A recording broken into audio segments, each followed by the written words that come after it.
Well, hello. I am Matt Williamson. This episode is brought to you by Live Casino, as always. Folks, it's all going down at the FanDuel Sportsbook and Lounge at Live Casino, where you can get in on all the action this football season. Bet on your teams with a sportsbook rep or at our self-service kiosks, and then jump into the stadium on our giant 40-foot video wall. How's that for a touchdown? Join your friends at Live Casino Pittsburgh, Route 30 at the Westmoreland Mall. Bet, watch, and win. Gambling problem? Call 1-800-GAMBLER. We're going to talk quarterbacks today. Steelers specifically, but, well, let's just lead this off. Coach Tomlin this morning, I'm recording this on Tuesday around 1 p.m., said he expects Pickett to play, I'm paraphrasing, and he will be the starter. Is that the right call? I think it's an easy yes. I was very, very impressed with Trubisky this past week. He's a veteran, 3 interceptions aside over these last 2 games. Frankly, I think that's possibly the best the Steeler offense has played all year. You know, three interceptions aside.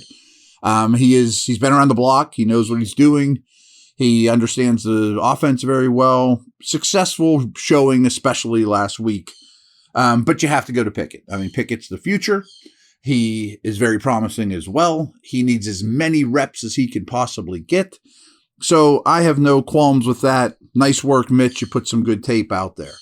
So what I've been asked a lot, and that's why I'm going to focus around this in this podcast, is Trubisky worth bringing back next year at $10 million cap hit? The answer is yes. I mean, but first of all, here's what the situation is for the quarterbacks going into the offseason. Kenny Pickett's a first-round pick making the 20th overall money. That's not like it used to be. It's not Jamarcus Russell, Sam Bradford money. It's not crippling at all to your salary cap. You have him under contract next year, the year after that. 4 years total. 1 will be already shot, this one. Then after that 4th year, you can put the 5th-year tender on them, and then you could franchise them. I mean, usually you don't franchise quarterbacks. At that point, you extend them. So he's cost-controlled for 5 years, 4 after this one, in addition to a franchise or an extension. So anyway, you don't have much tied up in your starting quarterback. Trubisky would be $10 million, and then he's a free agent after next year. Rudolph is a free agent, period.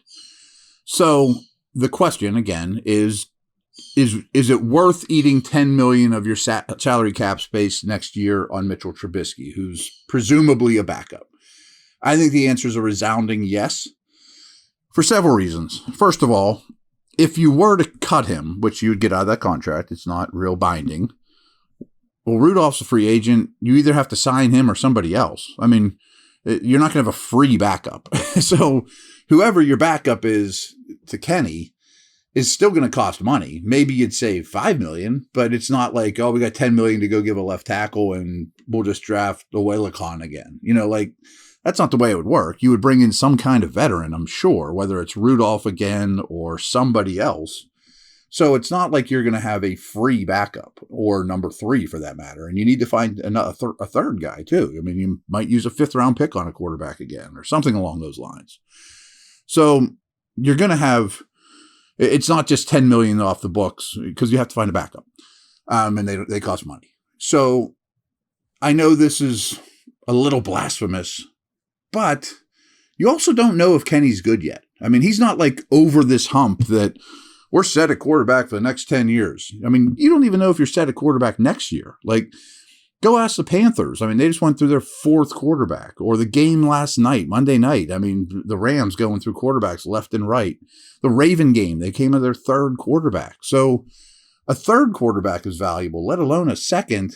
And this isn't Aaron Rodgers' backup. This isn't, Mahomes' backup, where the guy's a star and will never get benched or never have hiccups in his career. So a stable backup, which I think Trubisky is, is very valuable in this situation. So in the end, the combination of Trubisky and Pickett isn't all that bad cap-wise. You're still going to be near the bottom of the league in quarterback spending. And you'll have plenty of resources to go get free agents and keep your own. So the short answer there is you absolutely keep Trubisky. Now, if teams out there are interested, there's a fair amount of tape of Trubisky in a Steeler uniform, including preseason, his first stint. And we're going to go through all those teams in the second half. That there could be a market. I mean, remember, Carson Wentz got traded for 2 third-round picks after a semi-disastrous season with the Colts. And there's a lot of those type examples. I don't think Trubisky's going to get 2 third-round picks. But if a team offered you a 4th for him, I'm listening. I'm listening. Or, hey, I'll give you Trubisky and a 5 for your early 3. Okay. And then I'm probably calling Rudolph and saying, hey, if you haven't signed yet, we'd like to give you a solid backup contract. Or I would look for a real veteran type quarterback that's been around the block that could kind of be Kenny's big brother. You know what I mean? Like if you were to move on from Trubisky, and it would only be a trade, in my opinion, I would consider not Flacco, but like the Gradkowski Leftwich batch guy who's been around the block, was probably never a star, smart. That type of dude for Kenny, I think, would be very useful as a coach to quarterback translator, which I think is very important. I mean, guys like Matt Schaub and Josh McCown couldn't play anymore, have been in the league way too long. So I would listen to trade offers. If you're going to give me a mid-round pick or the ability to move up in the draft or something like that, then I'm listening, and it would free up money. But by no means am I just moving on from him and saving $10 million. No chance. He's more valuable than that. And I think that if he played out the rest of the year, he would look good and his stock would only go up. And I think this last game also increased his stock. So quick break here. And again, I hate to say it, but we don't know if Pickett's good or not yet. I mean, it's promising, but we don't know. Oh, you're set. Who cares who your backup is? That guy's fine. He could get benched in the 3rd game of the season next year. I mean, you don't know these things. You'd be very happy to have Trubisky around. So I'm going to buzz through the league just off the top of my head when I get back from the break. And I think it'll open your eyes that there could be a lot of quarterback movement this year. I mean, some of the experts like Adam Schefter are predicting 15, 18 teams with a new starting quarterback this year, which could open the door for someone saying, yeah, I'll give you that 3rd-round pick for Trubisky and roll the dice with him and something else. No one's going to say Trubisky is our starter, our answer. We got him for a 3rd-round pick. So, okay, we'll be back here in a minute.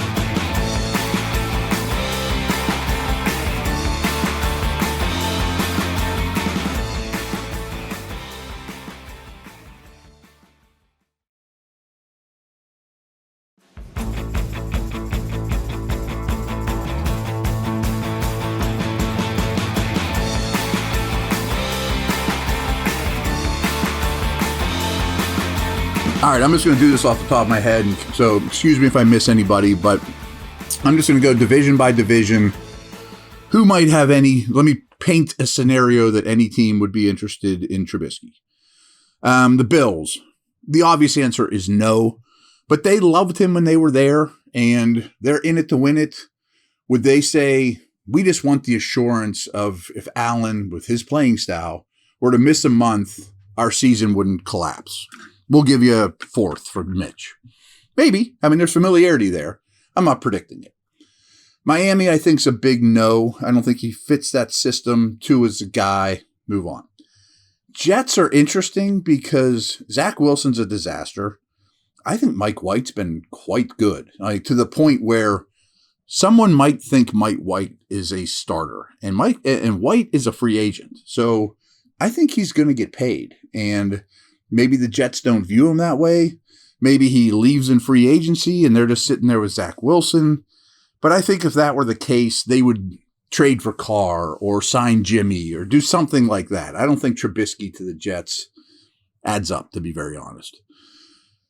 Same with the Patriots. I mean, the Mac Jones, I don't even blame him. That system up there, the offensive staff is a disaster. I have no clue what they're going to do.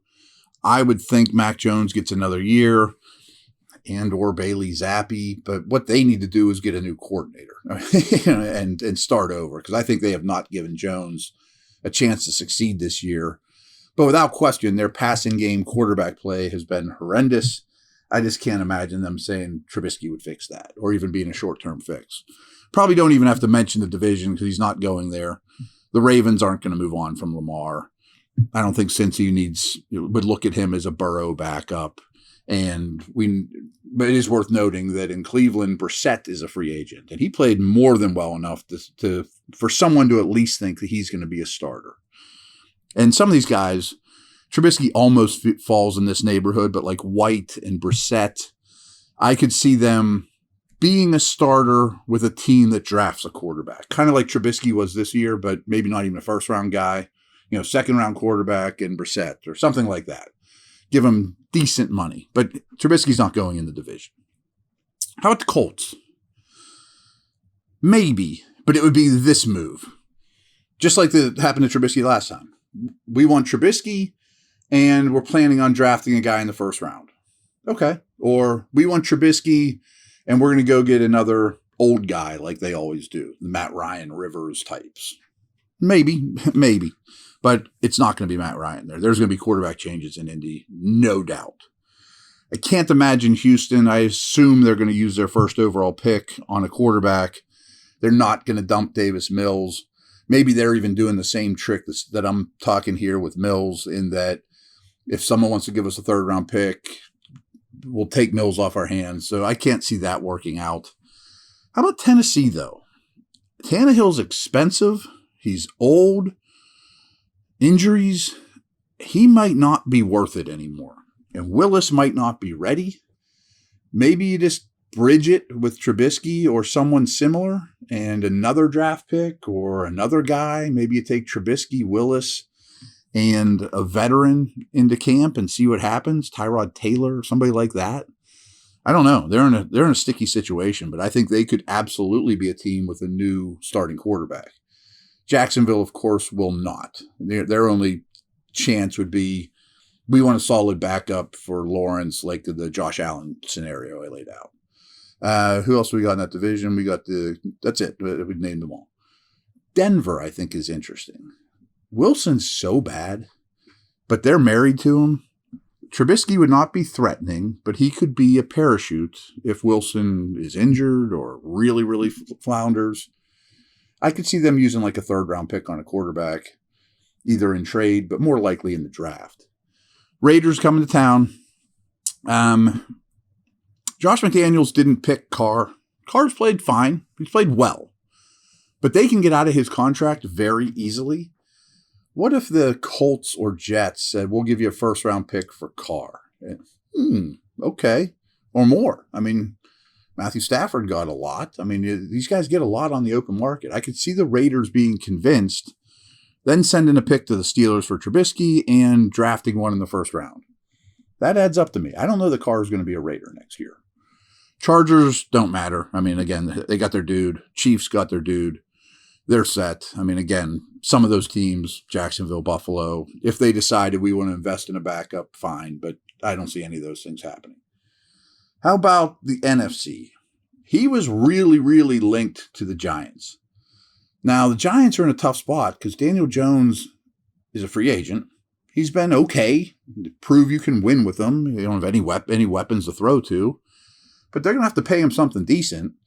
They're probably going to the playoffs now, so they're not going to be picking in the top 5 to get the quarterback that they hand choose.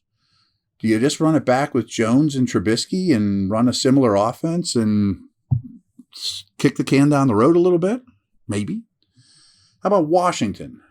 I would think they're in the mood or in a situation to trade for Carr or trade up in the draft and get a guy. Obviously, they don't like Wentz more than Heineke to try to win now, but obviously Heineke's not the answer. You could paint a picture where Trubisky ends up there. You know, they cut Wentz, they draft one, who knows? Dallas, no. And again, they're just, if you need a backup, but they have invested in backups like Andy Dalton before. Giants, Eagles are a no. Although Minshew could be on the move, and maybe they love the security of having a Minshew Trubisky type backing up Hurts. We may even see Minshew to finish out the season, but I bet that's a big no.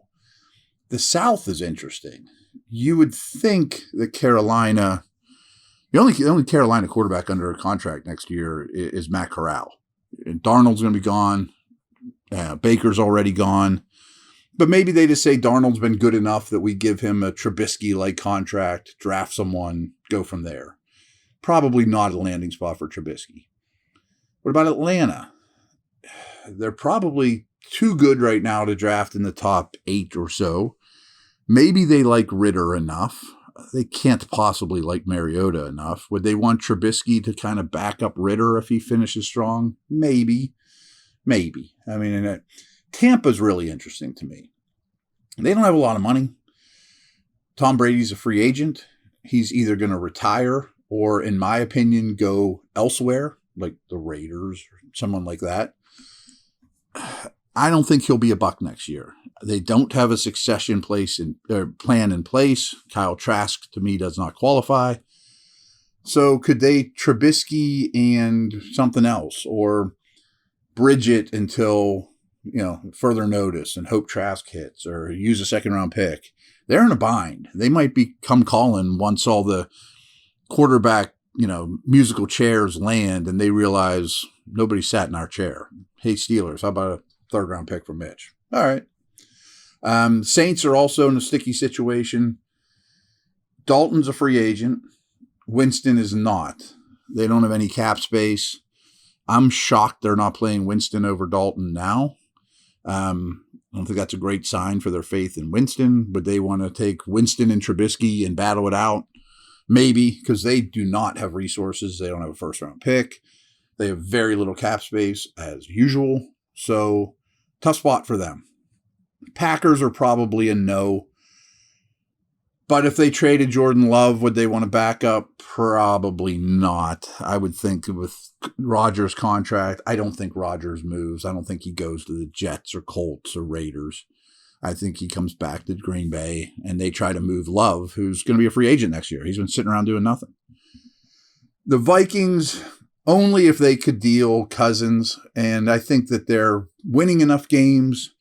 He's playing well enough that they are who they are at quarterback right now. They should probably draft one.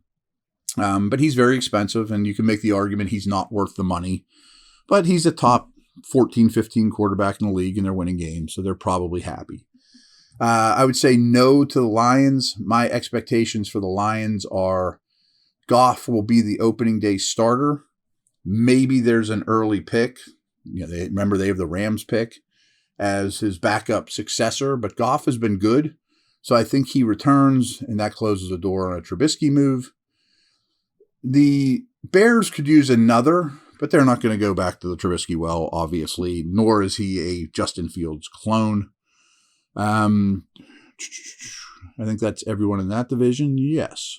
Leaves us the West. I would say no to the Niners. Trey Lance is going to be the starter. I don't think Jimmy's going to be back. The Mr. Irrelevant Purdy will be in the mix. So no. I mean, they're going to move on from Jimmy most likely. Arizona's really interesting because probably going to have a new coach. Kyler just got hurt. And I don't think he's going to be ready for training camp. I don't think he's going to be ready for opening day. Maybe you want Trubisky for all those things.